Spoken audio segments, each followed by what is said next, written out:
First and foremost, I want to give all praises, honor, and glory to Yahweh, Bahasham, Yahushai, Bahasham, Racha Kodash. Double honors to the elders and the apostles of Great Millstone, and peace and blessings to the elect. And today we're going to go into the book of Wisdom of Solomon, the 8th chapter.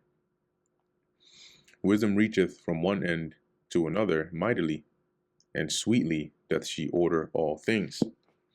And here, as Solomon continues to speak highly of wisdom, of her merits, benefits, and so on. Right? He says here, she reacheth from one end to another mightily. Right? Remember in the previous chapter, you mentioned that wisdom passeth through all things by reason of her pureness. Right? And sweetly doth she order all things. And that sweetly can go into, harmoniously. Right? When you look at how the world is put together, it's all really through the wisdom of the Lord. But everything works one with another, to keep things going, to maintain homeostasis, as they would say in the science world. I loved her and sought her out from my youth. I desired to make her my spouse, and I was a lover of her beauty. In that she is conversant with God, conversant meaning familiar. She magnifieth her nobility. So she is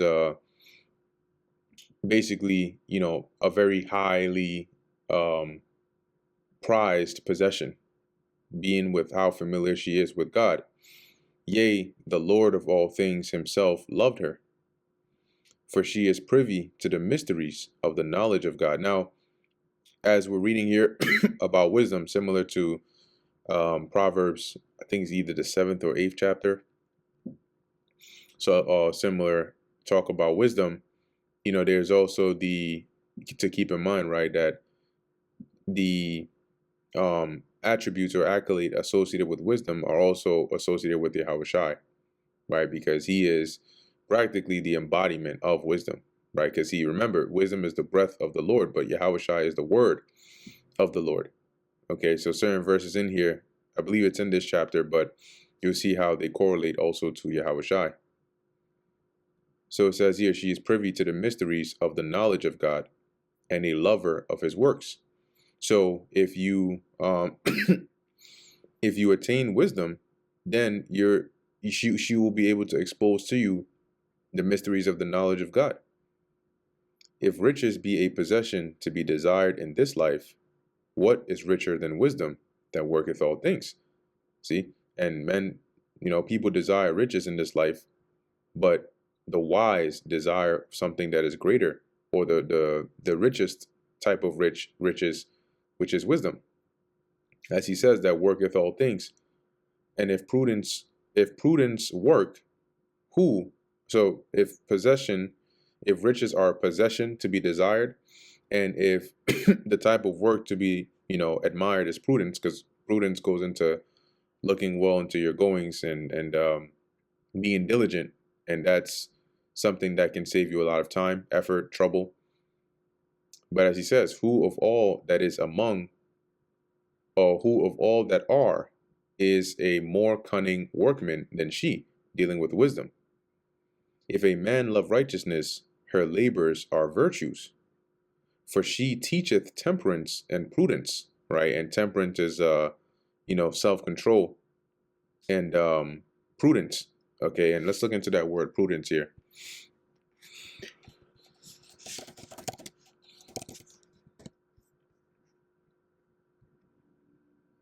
It says here the quality.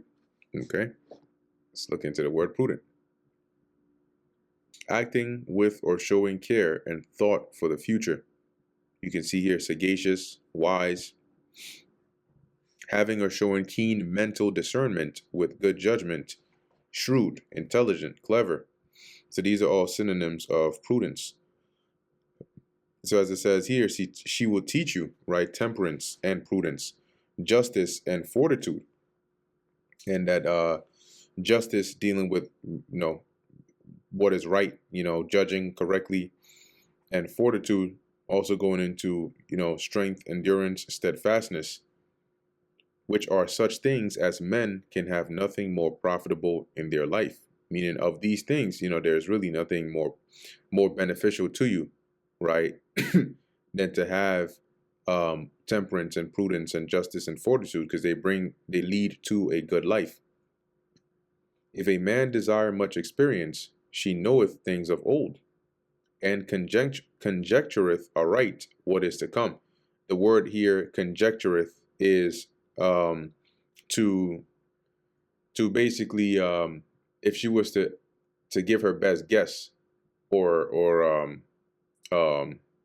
estimate, she will hit the nail on the head, dealing with wisdom concerning things to come. So let's look into the word here, conjecture. An opinion or conclusion formed on the basis of incomplete information, right? So a guess, speculation. So Solomon is saying here that if you desire, experience, well, guess what? Wisdom knows all the things of old, and her speculation or her guess of the things that are to come, the future things, are spot on. She knoweth and that's why it mentions that she maketh men friends of God and prophets, because prophets speak the things that are to come, and through wisdom it is spot on. She knoweth the subtleties of speeches, and can expound dark sentences. That is, through wisdom, being able to understand subtle speech, double speak, being able to decipher when somebody is, being slick with their words, right, or untruthful, and can expound dark sentences. And dark sentences are like dark sayings, meaning they're allegorical or they're not as clear, and it has like a double meaning. She foreseeth signs and wonders and the events of seasons and times. Now, when it says she does these things, Solomon is saying that because he has experienced these things by having wisdom. So he knows that they come along with wisdom. Therefore, I purposed to take her to me to live with me, knowing that she would be a counselor of good things and a comfort in cares and grief. So he's saying, I desired her so much, I wanted her to come and stay with me, to dwell with me, because she's a counselor of good things, right? Whatever thoughts I would have, whatever plans I would have, wisdom would counsel me, all right, into the right solution, and a comfort in cares and grief. So worries and concerns, when you have wisdom, those are all alleviated, because you can easily come up with solutions, or pray, and the Lord will provide you a solution. And even the thought to do that is wisdom. For her sake, I shall have estimation among the multitude, meaning to be esteemed among many, and honor with the elders, though I be young. Similar to Yahushua, right? When he was young in the temple, it said, right, when they went to keep, I believe it was the Passover, and when his family were leaving, he stayed behind, and when they found him, he was in the temple, basically asking questions to those that were considered doctors in the law, and showing them things in the scriptures. See, so even at a young age, he had an honor with the elders. I shall be found of quick conceit in judgment, and quick conceit meaning sharp insight. When it comes to judging matters or situations, and shall be admired in the sight of great men because of wisdom. Because one thing you cannot refute is wisdom. You may look at somebody, you may look at their age, and usually, as per the course of this world, the older are usually wiser than the young, because the young are inexperienced. But when you have certain individuals that are blessed with wisdom, and you just listen to the things they say, and you're like, you can't help but to acknowledge that's what he's saying, and be admired in the sight of great men, because they would have to acknowledge that Solomon in this case had been blessed with great wisdom, right? That's why it said, is it First Kings, I think it might be the 4th chapter. Let's take a look. Yeah, so 1 Kings 4:34, and there came of all people to hear the wisdom of Solomon, from all kings of the earth which had heard of his wisdom. because it made him to be admired in the sight of great men. When I hold my tongue, they shall bid my leisure, right? That is, wait for me to speak. And when I speak, they shall give good ear unto me. So everybody's going to be quiet to listen, because they know that what you're about to say is going to be words of wisdom. If I talk much, they shall lay their hands upon their mouth. When somebody that is wise is speaking, you can't help but to just listen, because you're absorbing and you're soaking in all this wisdom. You don't really have much to say, because what are you going to say? You're just going to interrupt the flow. So he's saying here that wisdom put him on a level that when he speaks, people put their hands on their mouth to listen, because they want to hear and they want to catch every bit of what he's saying. Moreover, by the means of her, I shall obtain immortality. And going back to the 12th verse, and it's vice versa with somebody that may not have, or the things they're saying may not be as interesting or intriguing, and then it becomes a chore. Now it just becomes you being considerate of trying not to interrupt them, as to where the opposite, it's like you don't want anybody to even speak at all. You just want to hear this person impart to you this wisdom. Moreover, by the means of her, I shall obtain immortality. Right, because the through wisdom we will attain immortality, because wisdom leads you. The scriptures say, I think we read in the previous chapter, that she will bring you closer to the Most High, right? And ultimately, when you deal with the what was it? What was that precept? It might be in the Apocrypha as well, but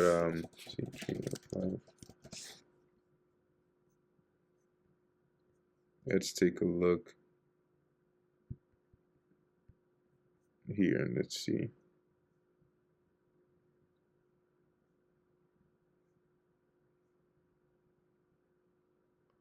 There was a precept, if I remember correctly, I think it was associated with wisdom, tying wisdom to, or maybe it was immortality.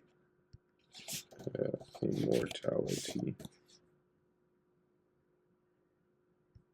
What was that?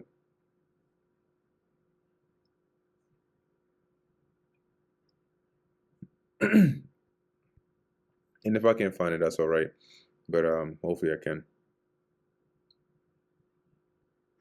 Well, I guess he does mention it again over here. But let me see.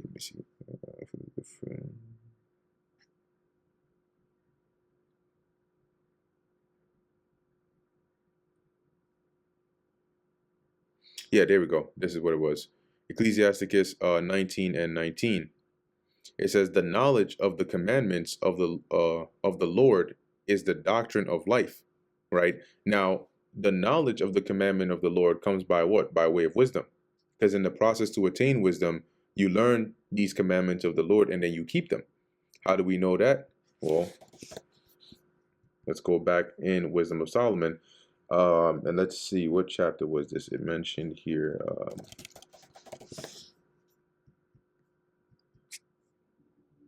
There you go. Wisdom of Solomon, chapter 6.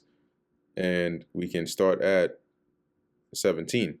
For the very true beginning of her, that is wisdom, is the desire of discipline, and the care of discipline is love, and the love is the keeping of her laws. And whose laws are they? Does wisdom have her own laws? No. Those laws ultimately come from the Most High. And the giving heed unto her, or unto her laws, is the assurance of incorruption. Well, what is another name for incorruption? What did Paul call it? Immortality. Right? This, when he said this mortal shall put on immortality, and this corruptible, let's go to that. 1 Corinthians 15, down around the 50th-ish verse. Right. What do you say here? For this corruptible must put on incorruption, and this mortal must put on immortality. So what is incorruption?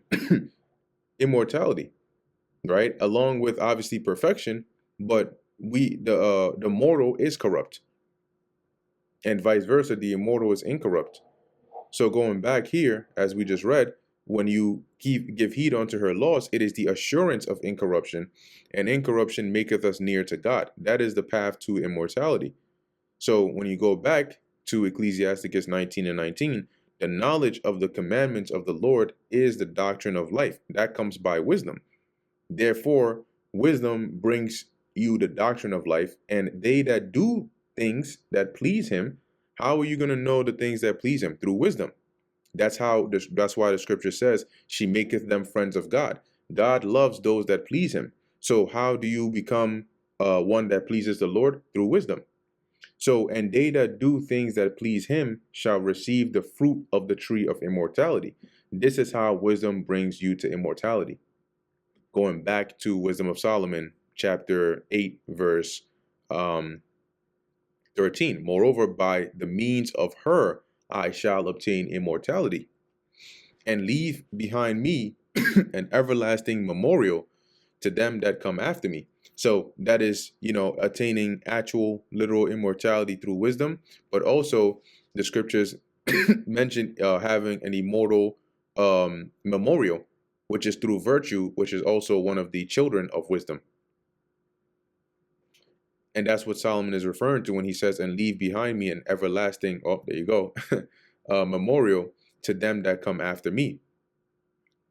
The fact that we're going through a book called Wisdom of Solomon now, and we have the different proverbs and the writings of Solomon, and we even reference him now, is a testament to what he said. He has left behind him an everlasting memorial. Why is that? Because of wisdom. I shall set the people in order, and the nations shall be subject unto me. So he will be able to rule with proper order over the people and the nations. Why? Because of wisdom.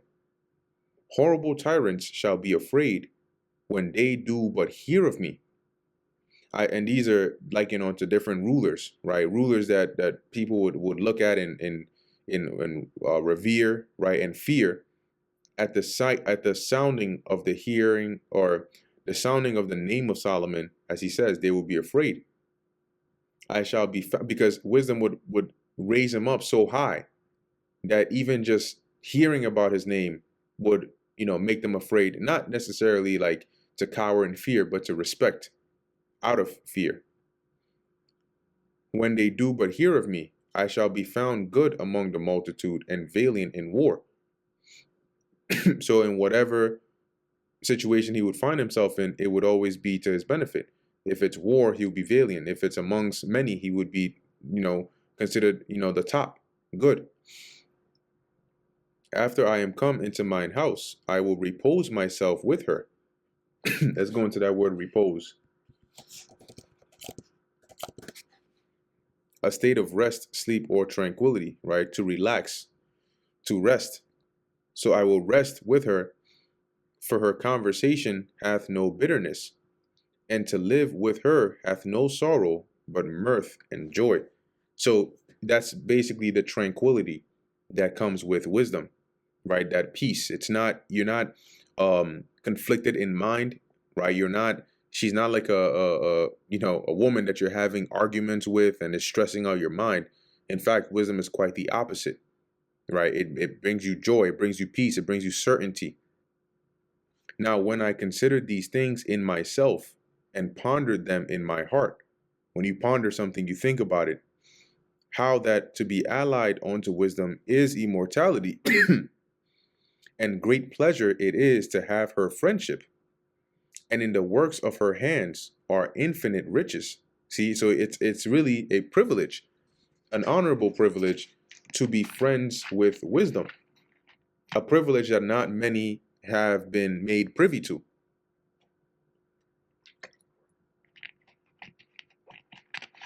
And in the works of her hands are infinite riches. And so what are the works of her hands? The result of her actions. And in the exercise of conference with her, meaning, conferring or speaking or conversing with her, prudence. So you become more prudent. That's what he's saying. And in talking with her, a good report. When he says talking with her, conversing with her, the works of her hands, these are the fruits of wisdom. These are the things Solomon is saying. How you can attain this by dealing with wisdom. I'm testifying. I'm a an example. Okay, speaking from experience, and in talking with her, a good report. Right. So the more you communicate and you deal with wisdom, she would lead you to have a good report. I went, and the scriptures mention in Hebrews, right, that by faith the elders obtained a good report. Well, the scriptures say faith cometh by hearing. And by hearing what? Hearing through wisdom. So you see how it's really all connected at the end of the day. I went about seeking how to take her to me. So when he realized this, right, how great pleasure it is and how many benefits you can have through wisdom, he went about to seek how he can get wisdom onto him. For I was a witty child, right? And witty meaning like he was, smart, right? Let's look up that word witty. Showing, it says showing or characterized by quick, inventive verbal humor. And you have to be quick thinking for that. But it's not exclusive to just just like comic-y, right? Or humor, right? You see here of clever, sharp-witted. Okay, so he was like that. And so he says here, and had a good spirit, yea, rather being good, I came into a body undefiled. Now, this here is a proof, all right, another of many other precepts, proof of reincarnation in the scriptures. Because what does Solomon mean that being good, I came into a body undefiled? When you are good or bad, that's based on the things you do here on earth. Let's go real quick to the book of 2 Corinthians, the 5th chapter, because the Apostle Paul speaks about that. Where is it? 2 Corinthians 5 and 10. For we must all appear before the judgment seat of Hamashiach, that every one may receive the things done in his body, according to that he hath done, whether it be good or bad. So according to what you have done, what in your body, whether it's good or bad. So when Solomon says, being good, I came into a body undefiled, if reincarnation is not biblical, how and when was Solomon good in order to earn him a body that's undefiled? And what he means by that is, he said he was a witty child, right? So when you're witty, it's you have obviously how your spirit is, but also how your brain is formed. That's a part of your body. The Lord has wired certain individuals to have a better memory.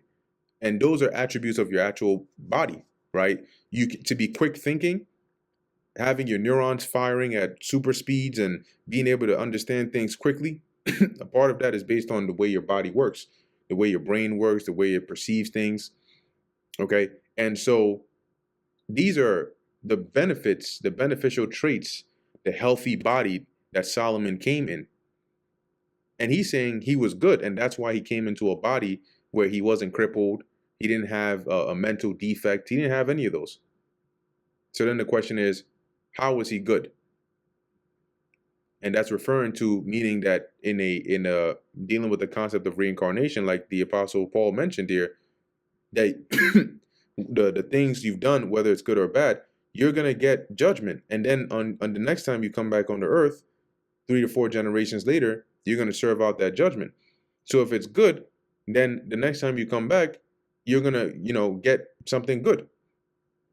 And that's what Solomon is saying here, basically, right? I had a good spirit, and because of that, how I was before benefited me in earning me this good body this time around when I'm on the earth. Verse 21, nevertheless, when I perceived that I could not otherwise obtain her, except God gave her me. So he's listed all this, right? And the buildup, the whole point of all this, bigging up wisdom, is to say, this is how desirable, how incredible, like, look at all the things you get with wisdom. And so when I realized that, I was like, I need wisdom. I got to go get her immediately. And that's when I realized, in trying to go and pursue after wisdom, that there's no way to get her except the Most High gives her to you. And that, right, was a point of wisdom also, because that's why the scriptures say the beginning, right? Let me see if I can find that. Beginning of, is it wisdom? There you go. Psalms 111 and 110, and also Proverbs 9 and 10. But let's start with Psalms. The fear of the Lord is the beginning of wisdom.